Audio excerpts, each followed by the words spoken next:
Hello and welcome back to my YouTube channel. I hope that you are doing well. So in today's video we are going to talk about how to ace your board exams.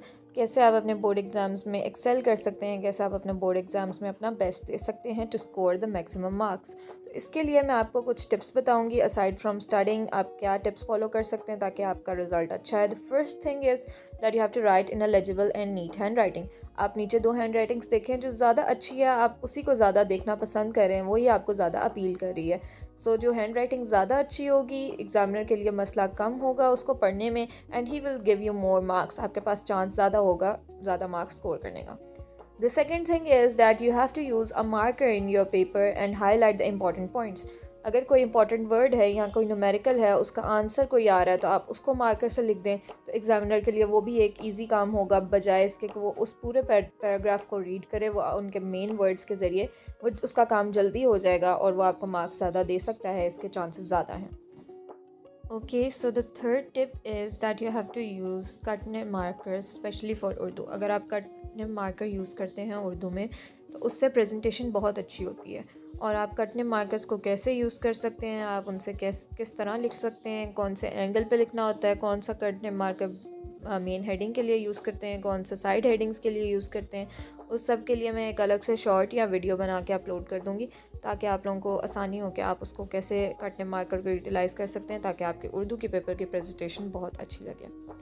So the fourth tip is that you have to focus on the biology diagrams और उसकी labellings, क्योंकि अब federal board में तो SLO based papers हो रहे हैं। And the last year SLO based paper जो हुआ था उसकी मैंने पिक्चर भी साथ अपलोड की है, तो उसमें उन्होंने बहुत ज़्यादा डायग्राम्स दी थी। स्पेशली ये लॉन्ग क्वेश्चन है, लॉन्ग क्वेश्चन का सेक्शन C है, आप इसमें देख सकते हैं कि 2 डायग्राम्स आई हुई हैं और दोनों लेबलिंग के लिए आई हुई हैं और उनके काफ़ी ज़्यादा मार्क्स हैं।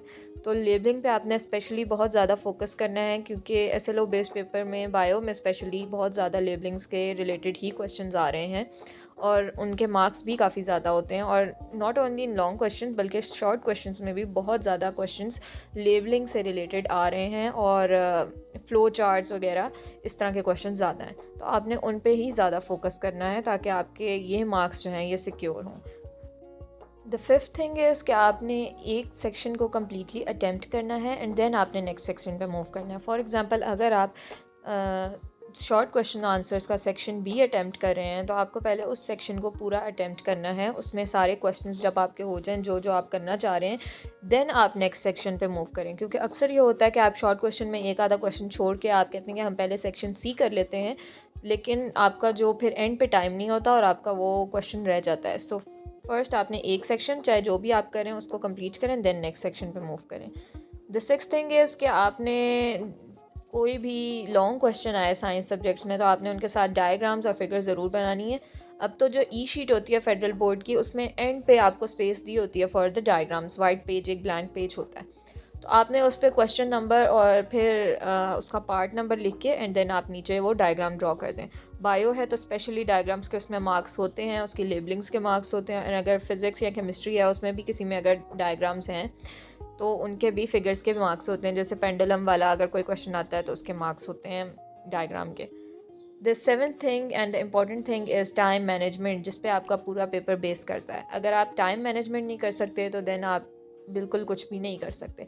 आपने पहले से ही एक माइंडसेट बना के जाना है कि आपके पास शॉर्ट क्वेश्चन आंसर्स के लिए आप कितना टाइम एलोकेट कर रहे हैं, आप लॉन्ग क्वेश्चन आंसर्स आप कितनी देर में करते हैं एंड आप उसके लिए कितना टाइम एलोकेट कर रहे हैं। जब आप स्कूल या कॉलेज में होते हैं तो आपके send up and pre board exams होने के बाद आपको ये अंदाज़ा हो जाता है कि आपको किस सेक्शन में ज़्यादा टाइम लगता है, आप किस में ज़्यादा टाइम लेते हैं।